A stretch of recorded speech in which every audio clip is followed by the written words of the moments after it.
Today's the day the Lord has made, and when He made me, He ate my baby. Anyway, welcome to day 5. We had a little change of plans, a little run yesterday, where we were a little bit off script. Okay, that's okay. That's okay. You gotta let the Lord have His way. That's okay. So anyway, we're going to go ahead and continue on, and we're going to go to day 5.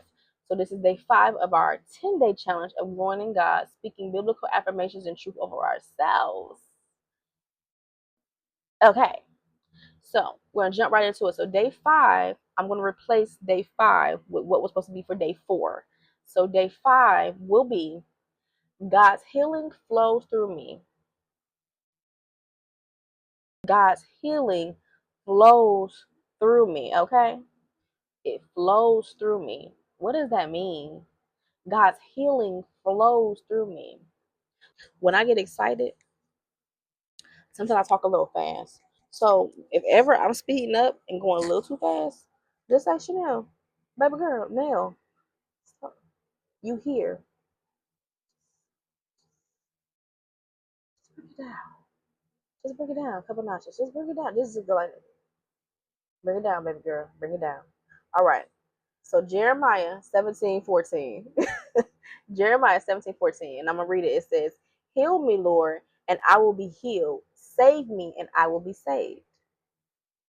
Question or the reflection that I want you to think about or respond to in the comment section is, what area of your life is needing God's healing touch?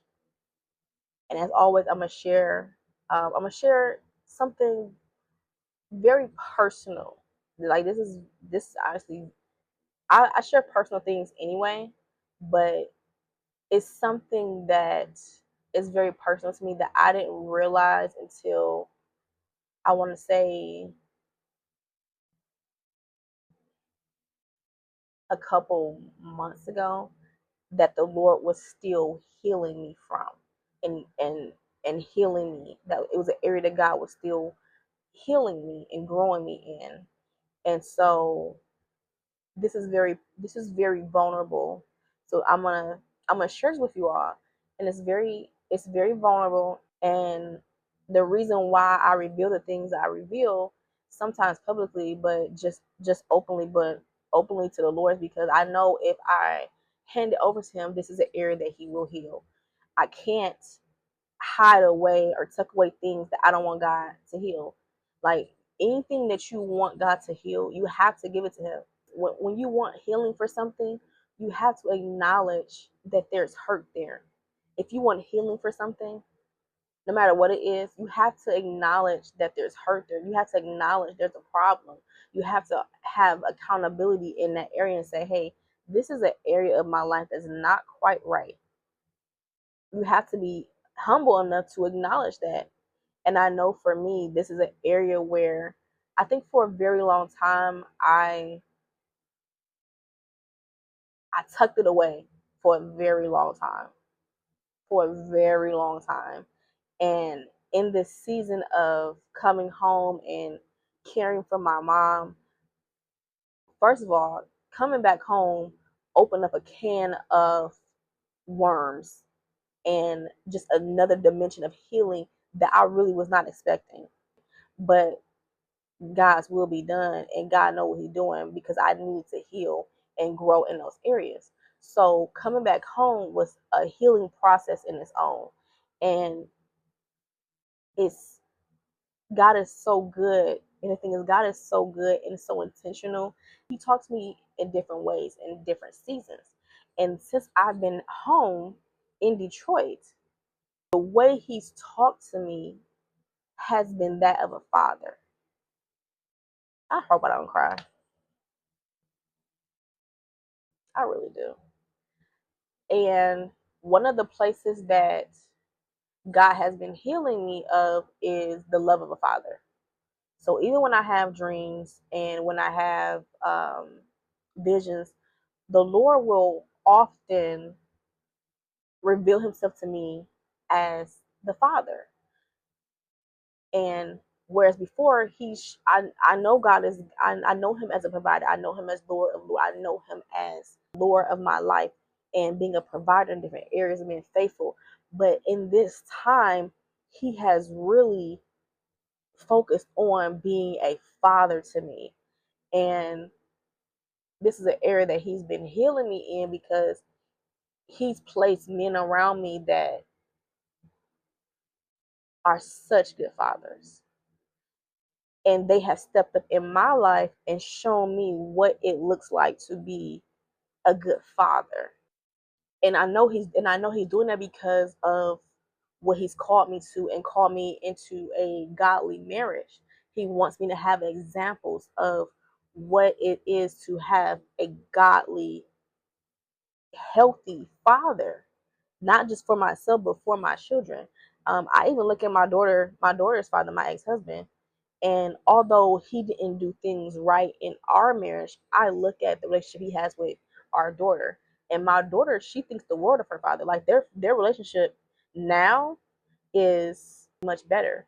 And looking at her and how she talks about her dad and how she defends her dad, I'm like, man, that's pretty cool. Like, I'm like, oh, that's pretty awesome. So even the things that I have even the things that I have endured with him, I don't push them onto her. I've never told her things that happened between him and I, because I never wanted to distort the image that she has of her dad. This is it. Like I said again, this is the area that God has is healing me in, because even when I have my dreams and visions, the Lord, he will embrace me and he will hold me as his daughter. And it's increasing my belief and my trust in not just him, but men. Because a lot of my mistrust came from not having a father, like a father's love. Even when he began to reveal to me about marriages, the main thing that he said to me was there was such a disbelief and disconnection between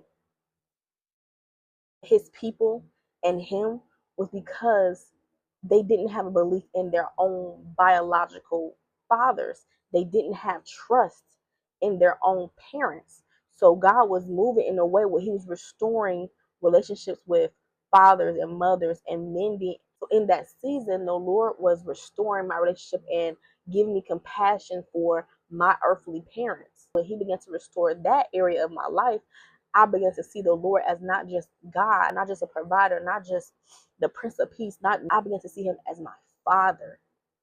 When he began to work in that area of my life, he also healed my disbelief in trusting him.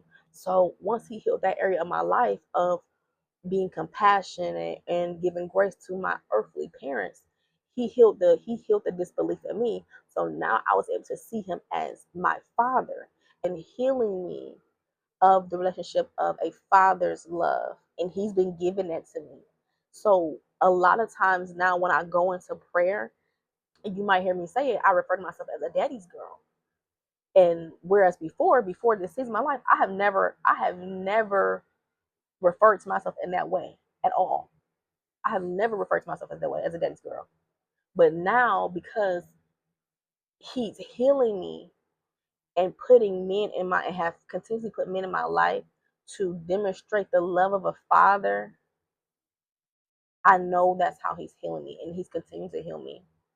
And like I said, I go into prayer, and there's sometimes the Lord, he'll he'll hug me, and it's so beautiful, because I'm looking like he'll hug me, he'll embrace me, and let me know things are going to be okay. That things is something that whatever it is I'm going through is something that I have to go through so that I can be prepared for the next season. But he's also there to comfort me like a father, and it's a love that I haven't had the chance to really experience before.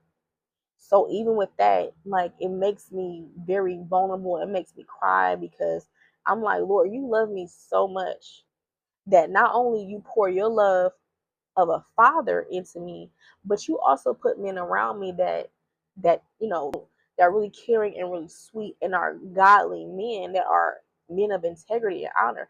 I know there's a narrative of there's people think there's not a lot of good men around. But I don't really know that full narrative, because the men that God has placed in my life, they are amazing. I know really good men.